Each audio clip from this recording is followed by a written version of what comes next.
많은 투자자분들이 여기서 이제 손절매하고 나갈 가능성도 매우 크죠. 네. 그 불량 주식, 예. 소위 말하는 똥주 갖고 있으면은 안 오르거든요. 나이가 70인데 100% 주식 갖고 있으면은 주가 떨어지면 심장마비로 돌아가시거든요.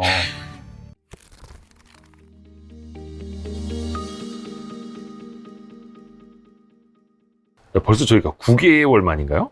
와, 그렇죠. 시간이 되게 빠르네요. 작년 9월. 예. 시간이 너무 빠릅니다. 네. 우리 트러스톤 자산운용 연금 포럼의 강창희 대표님 오랜만에 아, 모셨습니다. 다시 찾아주셔서 감사합니다.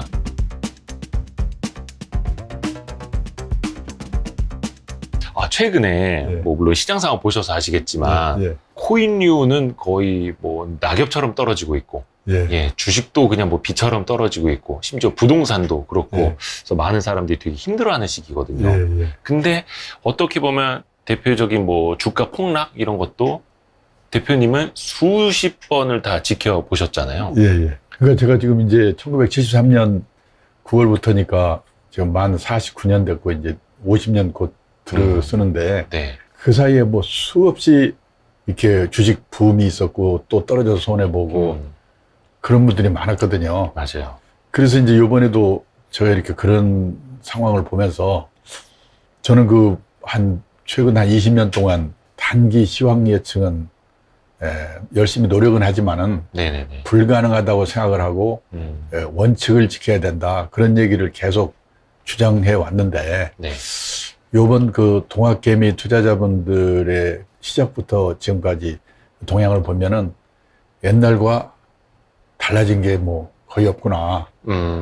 그런 생각을 하게 되면은 좀 약간 자괴감이랄까. 내가 지금 뭘 하고 있었나. 그런 생각이 드는 거죠.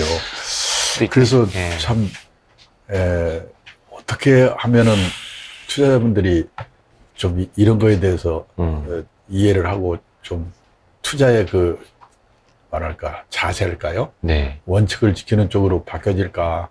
뭐, 노력은 하고 있습니다. 네. 아니, 근데 사실 네. 주식 투자자의 어떤 네. 행태? 그러니까 네. 계속 이제 반복이 되는 것 같기는 한데 네. 그 내용을 보면 어떻게 보면 그게 인간의 본성이기도 하잖아요. 그런 것 같아요. 막 흔들릴 때 막 도망가고 싶고 숨고 네, 싶고 네, 네. 대표적으로 어떤 모습들이 좀 그러니까 그렇게 이제 이번에도 보이시던가요? 보면요, 우리 다 복기를 해보면은, 네. 2020년 3월이었나요? 그러니까는 코로나 사태가 시작이 되면서 주가가 폭락을 해가지고 절반 수준으로, 그러니까 종합주가 지수가 1,400대까지 그렇죠. 떨어졌지 않습니까? 네. 근데 그다음부터 다 사람들이 넋을 놓고 있는데 주가가 또 살살 오르기 시작해가지고, 그렇죠. 1년 후 2021년 7월에 보니까 3,300까지 올랐더라고요. 네. 그리고 지금 어제 제가 보니까 2,300대 있더라고요. 예. 그러니까 피크에서 한 30% 정도 그렇죠. 지금 하락해 있는 네. 그런 상황에 있잖아요. 근데 문제는 그 주식을 산 분들의 한 60% 정도가 2,900대에서 3,300대에 사셨다고 어느 증권회사에서 이렇게 분석한 걸 자료를 보니까 뭐냐면은 다 뭐 1,400대 샀다거나 네. 그러면은 상관이 없는데 대부분의 투자자분들은 그 피크 수준에서 샀기 때문에 비쌀 때. 아마 비쌀 때 다 사셨. 그게 이제 붐일 때 사셨단 말이죠. 네. 예?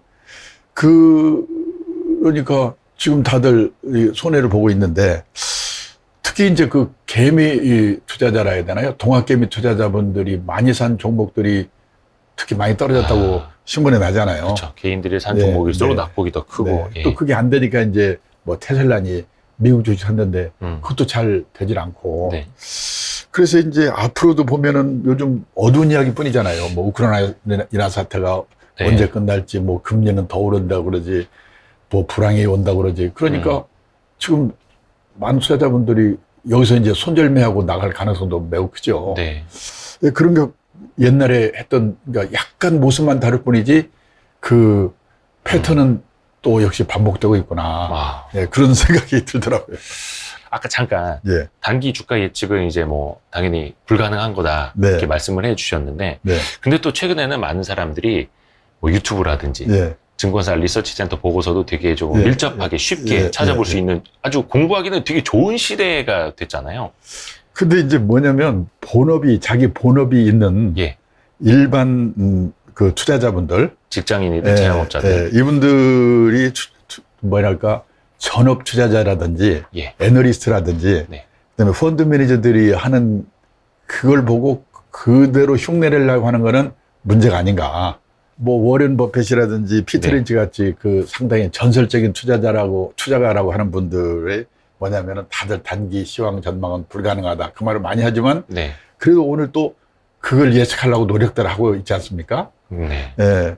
그런데다가 제가 놀란 게 뭐냐면은 얼마나 그 단기적으로 사고팔고 하는가 봤더니요. 예, 2020년 통계니까 조금 한 1, 2년 지난 건데 네. 그 개인 투자자의 주식 매매 회전율이 1600%다. 그러니까 16회전을 시키고 있다. 1년에. 그러니까 1억을 투자하시는 분이 예. 16억 원어치 거래를 한다는 거래를 뜻이죠. 한다 그런 뜻이죠. 그런데 특히 그 중에서도 20대 남성 투자자의 회전율이 6800%라고 나와 있더라고요. 근데 그 세계적인 그 운용사들의 평균적으로 보면은 회전율이 20-30%니까 예. 한 3년이나 4년에 한 번씩 회전을 시키는 거예요. 네네네. 근데 우리나라 20대 남성 투자자의 매매 회전율이 자본시장연구원에서 발표한 걸 봤더니 6,800%라고 나왔더라고요. 깜짝 놀랐어요. 그러니까 1억을 투자하시는 분이면 예. 1년에 예, 68억 원어치 거래를 예, 예. 그러니까 뭐냐면 와. 결국 이거 회전이니까 네. 일주일에 한 번 이상 회전을 시킨다는 얘기거든요. 예.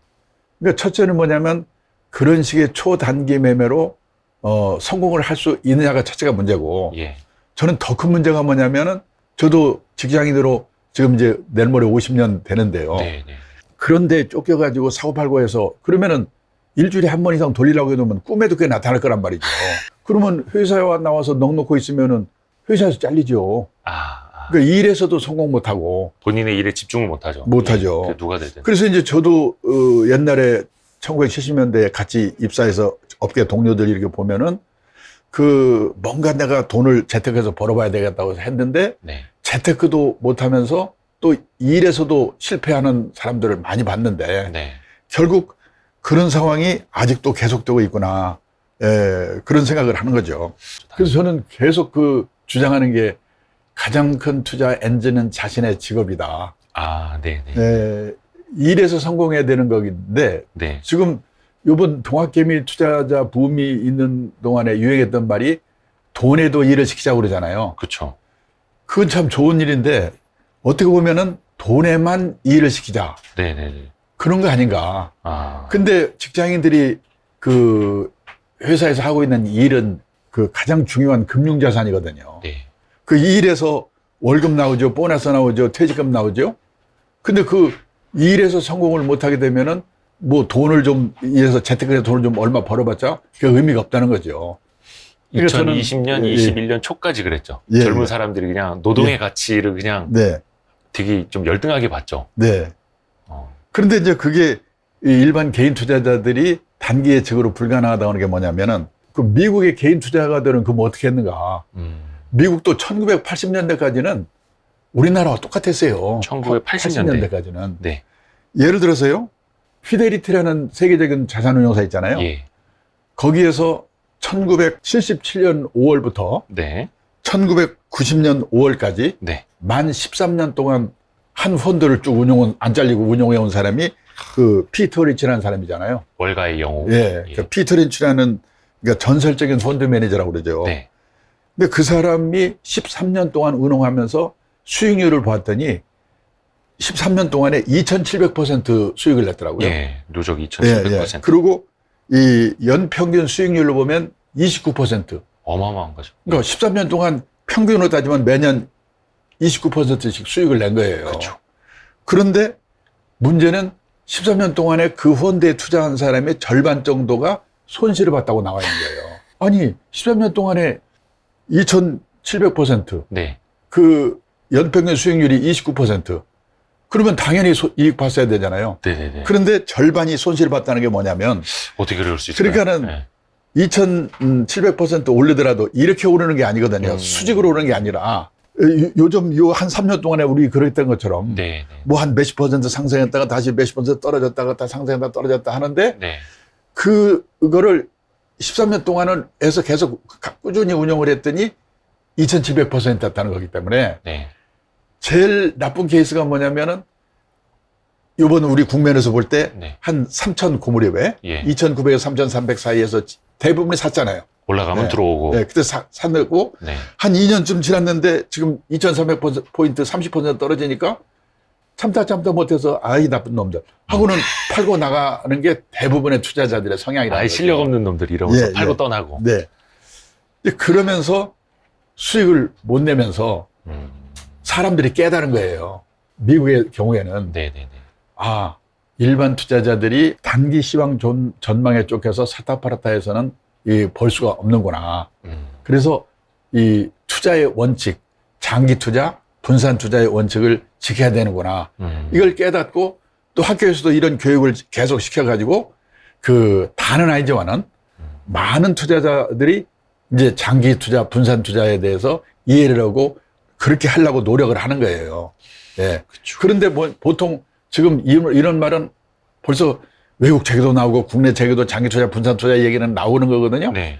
그러니까 그 얘기를 들을 때마다 식상해가지고 아, 또 그 얘기.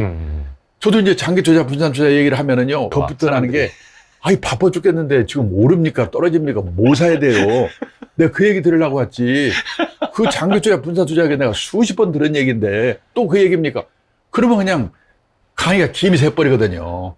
네, 사람들이 네. 제일 또 예. 그걸 실천하기를 제일 어려워하죠. 예. 그리고 또 되게 그렇게 손해본 사람이 와서 단기 처방을 바라고 왔는데, 아이, 그런 얘기를 하면은 짜증나죠. 저기요. 그럼 꺼버리죠, 이게. 예를 들어서 이렇게 금리가 이 정도로 낮을 때는 네네네. 리스크가 따르더라도 주식이나 주식형 펀드 같은 이 수익을 낼 가능성이 있는, 꼭 낸다는 거 아니죠? 네네. 있는 투자 상품에 운용해야만이 그 노후 자금을 형성할 수 있고 뭐 투자에 성공할 수 있다. 그 간단한 원칙인데 그걸 먼저 깨달아야 되고 네. 그리고 그 사회적인 분위기가 그런 거에 대해서 상식으로 통해야 되고 네. 또 그렇게 성공한 사람들의 성공 체험들이 많이 나와야지 이게 되는데 네. 지금 제가 이 업계에 입문해가지고 이 만 49년 동안 보면은 옛날에 했던 패턴이 그대로 반복되고 거기에서 깨달음이 축적되지 않는 네. 거죠. 네. 투자 문화라고 하는 건 뭐냐면 리스크가 따르는 그 주식이나 주식형 펀드를 갖고 노후 자금을 이렇게 쌓아가야 된다. 이게 하나의 투자 문화의 상식이고 그러기 위해서는 지루하지만 장기 투자, 분산 투자의 원칙을 잘 지켜야 된다. 이거를 이제 사람들이 납득을 하고 실천을 하기 시작해야지 이게 투자 문화가 제대로 된 건데 머릿속으로는 이렇게 듣지만은 당장은 그 말이 와 닿지 않고 바빠 죽겠는데 사야 돼요, 팔아야 돼요. 또 매일 눈만 뜨면 유튜버에서는 그런 얘기들 하고 있잖아요. 네. 그게 반복되고 있는 것 같습니다. 아이고, 근데 사실 투자의 가장 기본 원칙, 네. 정석이라는 건 사실 지루하고 어렵죠. 네. 정석이라는 게 특히 그렇죠. 근데 이제 그거를, 그 정석이 지킬 수 있도록 나왔던 그 운용 대상 자금이 뭐였냐면 네. 퇴직연금이었더라고요. 아, 그러니까 퇴직연금이 우리는 이제 시작한 지 얼마 안 됐지만은 그렇죠. 그 미국의 직장인들은 내가 회사에 입사할 때 이 회사는 퇴직연금 제도가 있는가 없는가. 네네네. 그거부터 보고 입사 여부를 결정하는 거예요. 그렇죠. 근데 우리 회사에 입사할 때 퇴직연금이 있는지 없는지 합격이 문제지 그런 거 따져봅니까? 그리고 미국의 또 경우에는 우리는 뭡니까? 옛날 퇴직금이 퇴직연금으로 바뀌었기 때문에 네. 그냥 회사에서 그런 돈을 주는지 뭔지도 모르잖아요. 그냥 알아서 어딘가에 쌓이고 있겠지. 주인의식이 없는 거죠. 네. 근데 미국의 그 많은 직장인들은 우선 퇴직연금 제도가 있는 회사이기 때문에 입사를 했고 네.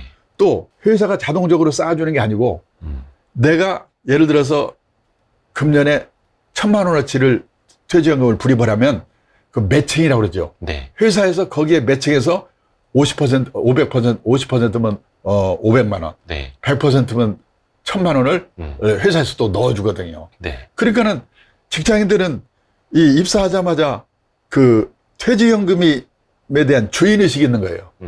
그래서 이거를 잘 운영해야지 내 노후가 행복하다는 생각이기 때문에 그거를 이제 기간이 또 20년, 30년 장기 기간이기 때문에 또 장기 투자, 분산 투자 가능한 자금이죠. 네네네. 그래서 거기에서 투자를 배워가지고 다른 자산 운용하는데도 그걸 활용하는 거죠. 근데 우리는 그렇게 그런 뭡니까? 하나의 도구? 그런 자금이 있는데 네. 그거는 주인의식이 없고 그러니까 별로 관심도 없고 오히려 신용거래 뭐 이런 거 비투 해서 구워가지고 단기로 샀다 팔았다 한쪽에서 하고 있고 정작이 중요한 내 노후자금 마련 수단인 퇴직연금에 대해서는 소홀한 거죠. 퇴직연금에 대해서 주인의식이 있고 미국의 직장인처럼 퇴직연금 100만자가 나올 수 있다. 이걸 깨닫게 되면은 여기에 대해서 열심히 공부를 노력을 할 하죠. 텐데. 그리고 또 이 미국이나 일본 같은 경우에 보면은 이 퇴직연금을 회사가 책임져주는 DB형이 그 가입자 책임형인 DC형으로 바뀔 때는 네. 운영의 책임이 회사에서 가입자한테 넘어가죠. 넘어갔기 때문에 회사 입장에서는 책임을 가입자한테 전가시킨 거잖아요. 네네네. 그러면 이 사람들이 운용을 잘할 수 있도록 교육시켜줄 의무가 있다는 생각을 들고 열심히 그런 교육을 시키고 있는데 맞습니다. 우리나라 기업들은 그냥 알아서 해. 그러고 끝이잖아요. 예, 예. 그런 게 악순환이 되고 있는 거예요. 그러니까 어떻게 보면요. 투자 문화가 형성이 되기 위해서는 아주 상식적인 아무것도 아닌 일이 그걸 실천할 수 있도록 하는 게 중요하거든요. 그러니까 그 일이 참 어려운 거예요. 화끈하지 않기 때문에. 유튜브에도 조회수가 안 오르고. 그래서 제가 참 답답한 거죠. 시장 폭락이 옵니다. 지금은 네. 뭘 어떻게 해야 됩니다. 아니면 네. 뭐 지금 사야 돼. 뭐 이런 이야기를 이걸 또 해야지 사람들은 좋아하니까. 사람들이 이제. 그래서 저는 항상 뭐냐면 주식 투자에는 장기 분산 투자, 장기 투자, 분산 투자의 원칙을 지켜야 되는데 왜 그러냐면은 네. 주식 투자에는 두 가지 리스크가 있거든요. 두 가지 리스크요. 이 두 가지 리스크를 잘 방어해야지 예. 주식 투자에 성공하는데 네. 그 첫째 리스크가 뭐냐면 시장 리스크. 그걸 마켓 리스크라고 그러죠. 네. 그러니까 아무리 내가 우량주식, 네. 저평가된 주식을 갖고 있다고 하더라도 네. 재작년 초에 그 코로나 사태로 폭락할 때, 9.11 테러로 폭락할 때, 네. 또 우크라이나 사태로 또 이렇게 폭락할 때 피할 수가 없죠. 그런 게 생길지를 모르거든요. 예측이 불가능하거든요. 그렇죠. 또 그 상황이 언제 끝날지도 모르거든요. 예. 그래서 가끔씩 이런 불측의 사태가 발생을 하는데 언제 생길지 그 상황이 6개월 후에 끝날지 1년 후에 끝날지 2년 후에 끝날지는 모른다. 네. 그런데 내가 갖고 있는 주식이 우량 주식이고 저평가된 주식이라면은 6개월 후가 될지 1년 후가 될지 그게 끝나는 상황이 되면은 다시 회복이 될 수 있다. 그 믿음이 있어 그때까지 기다린다. 그래서 장기 투자를 하라는 거거든요. 그러니까 그냥 물리적인 기간으로 5년, 3년 하라는 뜻이 아니고. 그 시장 리스크, 마켓 리스크라고 하시는 거는 예. 예측은 할 수는 없지만 예. 하지만 언젠가는 끝난다. 그렇죠. 라는 또 믿음으로. 좋은 걸 갖고 있다면. 예, 예, 예. 예. 그 믿음을 갖고 그러니까 자기가 갖고 있는 종목도 수시로 점검해 봐야죠. 아, 그렇죠, 그렇죠. 잘못 골랐다 싶으면은 6개월 전에 샀다가 6개월 지났는데 내가 실패했다 그러면 그때라도 팔아야죠. 그거는 장기 투자의 원칙에 반하는 게 아니죠. 아, 이 예. 대목이 되게 중요한 게 뭐냐면 예, 예. 무조건 사서 모아라라는 표현을 예. 아무 주식이나 사서 모아서 오랫동안 보유하면 된다라고 착각하시는 분들이 계세요. 네, 네. 경기가 안 좋아질 때 네. 기업이 막 쇠락해 가고 이런 네. 기업을 장기 네. 투자했다가는 예. 거의 그냥 나락으로 가는 거잖아요. 그렇죠. 그래서 이제 우량주 예. 정말 분석을 그러니까 잘해야 된다. 우량 주식이고 저평가된 주식을 갖고 있는데 그 불측의 사태를 만나가지고 떨어졌는데 그게 또 언제 끝날지는 6개월 흘지 1년 흘지 2년 흘지는 모르지만 그렇죠. 그때가 지나가면 다시 회복할 수 있다는 믿음을 갖고 그때까지 기다리는 거죠. 네. 네. 그 시장 리스크는 장기 투자로 방어를 하는 거다. 네, 네, 네. 그다음에 또 하나는 시장이 다 같이 오르더라도 예. 그 불량 주식 예. 소위 말하는 똥주 갖고 있으면은 안 오르거든요. 네. 그러니까 이게 뭐냐면 개별 종목 리스크예요. 네, 네. 개별 그래서 종목 리스크. 좋은 종목을 고르려는 노력을 많이 해야 돼요. 그게 유튜브에서도 많이 하고 있잖아요. 네, 네, 그렇죠. 그런데 아무리 노력을 해도 예를 들어서 분석을 하고 기업 방문하고 또 전문가 도움도 받고 유튜브에 그런 좋은 많이 그 방송이 나오잖아요. 그렇죠. 저도 기업 분석도 많이 그걸 들어볼 하고. 때마다 야, 참 어떻게 이런 것까지 분석을 하는가. 그럴 정도로 좋은 자료들이 많이 있어요. 그렇죠. 활용을 잘 안 해서 그렇지. 거의 엔간한 네. 유튜버들이 그 회사 사장님보다 그 회사를 더 잘 알아요. 그러니까 어떻게 보면 회사의 예측을 미래를 사장보다 더 잘 예측을 네, 객관적인 입장에서. 네. 근데 이제 문제는 아무리 노력을 해도 신이 아닌 이상 100% 우량 종목 고른다는 보장이 없으니까. 아하. 그래서 5종목, 10종목, 20종목의 분산 투자하세요. 음. 그렇게 얘기를 하는데 그때 이제 그 분산이 방법이 뭐냐면 예를 들어서요. 네. 석유 주식하고 항공 주식을 같이 삽니다. 아. 그러면은 그 석유값이 오르면은 그쵸. 그 운항 비용이 비싸니까 항공주는 떨어지겠죠. 안 좋고. 근데 석유주는 오르잖아요. 그렇죠. 그래서 보완을 하는 거예요. 아, 상호 보완. 예, 그래서 포트폴리오로 10종목, 20종목을 그런 식으로 보완을 하라는 거거든요. 네, 네, 네. 그게 바로 분산 투자의 원칙이죠. 그쵸. 예. 그러니까 장기 투자, 분산 투자를 이 얘기를 하면 짜증내지만은 좋은 종목 고르는 노력을 하지 말라는 게 아니고 하되 그 원칙을 지켜가면서 해야지 실패를 안 하는데 네.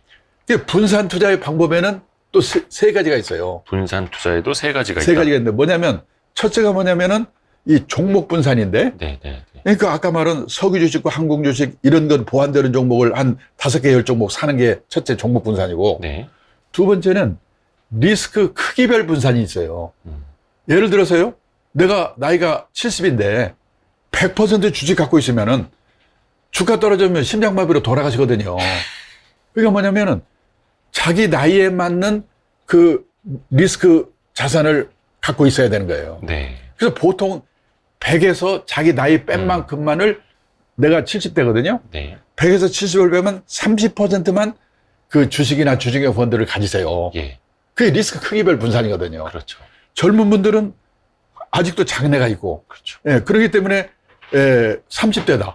100에서 30은 70 남으니까 70% 정도는 주식이나 주식형 펀드에 넣고 30%는 좀 채권형 펀드, CMA 같은 안정적인 데 넣으세요. 네. 이게 리스크 크기별 분산이에요. 네. 그 다음에 또 하나는 시간 분산. 정은입 투자가 바로 시간 분산 투자죠. 그렇죠. 시간을 분산. 이번 달에도 50만 원, 다음 달에도 50만 원. 직장인들은 목돈이 없는데 어떻게 투자합니까? 그분들을 위해서 있는 게 뭐냐면 시간 분산 투자, 적립식 투자가 적립식으로. 있거든요. 그 적립식 투자의 마력이라는 게 있잖아요. 네네네. 그거를 잘 활용을 해야 되는데 그런 얘기를 어떻게 하면 저는 사실 20년 제가 머릿속에 생각하는 게 뭐냐면 예측이 아니고 네. 이 당연한 얘기를 이분들이 어떻게 하면 듣고 실천해 주실 수 있을까? 그게 밥만 먹고 생각하는 게 그거예요. 어떻게 보면 외람됩니다만은 교회 목사님들은 5,000년 전에도 이웃을 사랑하라고 그랬거든요. 네. 이번 주에도 이웃을 사랑하라고 할 거예요. 네네네. 그러면 훌륭한 설교가 뭐냐? 예화나 사례 같은 걸 잘해서 그 이웃을 사랑하겠다는 것을 깨닫게 해주고 네. 그걸 실천하도록 만드는 게 훌륭한 설교 아니에요? 그렇죠. 마찬가지로 이 투자 교육이라는 것도 보면은 예측을 잘하는 게 아니고 네네네. 예측하는 분들은 따로 있으니까 예. 그 지금 말하는 장기 투자, 분산 투자의 원칙을 어떻게 하면 경청을 해서 이분들이 들어줄까? 그리고 어떻게 하면 이분들이 실천할 수 있을까? 예. 그 노력이 저는 좀 투자 교육이라고 생각하고 있어요. 네. 그게 본인이 직접 투자하는 걸로 안 되면 퇴직연금과 같은 그런 상품을 예. 아예 그냥 월급에서 떼어나가도록 해서 하는 것도 하나의 방법이고. 네, 그렇죠. 그래서 저는 결론적으로 말씀드리면은 많은 분들이 이 퇴직연금에 가입을 하고 있고, 네. 그 다음에 자영업자, 그 개인 사업하는 분들도 세제 혜택 받으면서 퇴직연금 가입하고 있잖아요. 네네. 그러면 그게 또 이제 앞으로 대세가 뭐냐면 그 투자형, 그 자기 책임형, 네. 소위 DC형 연금이라고 하잖아요. 네. 그걸로 하게 된단 말이죠. 그렇죠. 그러면 그거를 어떻게 하면은 장기 분산 투자의 원칙을 이게 20년, 30년 자금이니까 원칙을 지킬 수 있는 자금이거든요. 네네. 내일 모레 쓸 돈이 아니니까. 그래서 이제 그 미국의 직장인들은요. 회사에 입사하게 되면은 투자 공부를 어디서 하냐면 퇴직연금 그것 때문에 시작을 하는 거예요. 거기서 본인의 펀드 투자의 퇴직연금에. 원칙을 배우는 거예요. 아하. 그래서 미국의 투자자들에게 당신은 펀드 투자를 언제 시작했습니까? 그랬더니 한 조사를 보니까 63%가 퇴직연금, DC형 퇴직연금 때문에 공부를 했습니다. 네. 시작했습니다. 네네네. 거기서 펀드 투자의 원칙, 장기 투자의 이거는 가능한 자금이니까. 네. 그걸 깨닫고 나서 다른 자금도 그 방법을 써서 운용을 하는 거예요. 근데 우리는 퇴직연금은 저쪽에서 따로 놀고 자기는 돈이 없으니까 신용거래나 B2로 또 투자를 하고 그것도 샀다 팔았다 이거 하고. 네. 저는 이 악순환이 계속되는 한 저는 그 투자로 성공하기가 쉽지 않다. 그렇게 생각하고 있습니다. 어떻게 보면 우리나라 사람들이 약간 뭔가 빨리빨리 문화, 빨리 네. 돈 벌고 싶고 네. 뭔가 좀 눈에 보이는 게 많이 있었으면 네. 좋겠고. 네. 제가 지난번 그 9월에 뵀을 때도 그런 말씀을 드린 것 같은데 그래도 사람마다 단기로 소위 그 일본말 써서 적은데 단기로 쇼부 보고 싶다. 그런 분들 비트코인도 마찬가지고 그렇죠. 그런 분들은 화끈하게. 제가 한방. 얘기를 했잖아요. 네. 그 먹고 사는 데 쓰는 생계형 주머니, 예, 예. 그건 예금에 넣어놓는 그렇죠, 저축 주머니고, 네. 그다음에 지금 말씀드린 그 장기 분산주를 원치는 거는 노후 대비를 위한 자산 형성 주머니. 그렇죠. 그건 투자 상품을 가지고 어디 원칙을 지키면서 하라. 네. 근데 단기로 뭐가 하고 싶은 사람도 있을 거란 말이죠. 네, 그렇죠. 그거는 트레이딩 주머니. 네. 트레이딩 주머니로 활용하십시오. 예. 근데 저 같은 경우 그거는 그 트레이딩 주머니는 있어도 되고 없어도 되는 주머니예요. 작게. 예. 그런데 대부분의 우리나라 투자자분들은 자산 형성 주머니, 가장 소중한 주머니는 없고 트레이딩 주머니와 이 생계형 저축 주머니를 왔다 갔다 하는 게 우리나라의 문제라고 그랬잖아요. 그렇죠. 그러니까 앞으로는 자산 형성 주머니가 필수 주머니고 네. 트레이딩은 있어도 되고 없어도 되고 저희 집의 경우에는 저는 트레이딩 주머니는 바빠 죽겠는데 그걸 언제 합니까? 네. 그 저희 집 사람은 고스톱을 좋아하니까 그 제가 한도만 정해주고 네네네. 알아서 하세요. 예. 그거는 가정의 평화를 위해서 좋은 거 아니에요. 예. 또 그런 사람마다 그런 욕심이 있으니까 아. 그러니까 그런 자금은 트레이딩 주머니로 하십시오 하는 거죠. 그리고 소중한 노후 자금은 자산 형성 주머니. 그게 제 일이 뭐냐면 퇴직연금. 네. 그리고 거기서 배운 걸 가지고 이렇게 장기 분산 투자 원칙을 지키시는 게 성공하는 길입니다. 이걸 계속 말씀드리고 있는 거죠. 1980년대까지는 예. 미국도. 미국의 투자자들도 다 마찬가지였는데 네. 어떻게 보면 퇴직연금 제도가 투자 문화를 정착시키는데 큰 도움을 줬고요. 간접 투자. 예, 예. 그렇기 때문에 저는 우리나라 지금 퇴직연금이 시장이 뭐 250조 이렇게 커가고 있고요. 예. 그 가입자들도 상용 근로자의 절반 이상이 가입을 했기 때문에 네. 그분들이 이 퇴직연금을 가지고 공부를 하게 되면은 우리나라도 그런 투자 문화가 형성될 수 있다. 그런 생각을 하고 있습니다. 좋습니다. 네.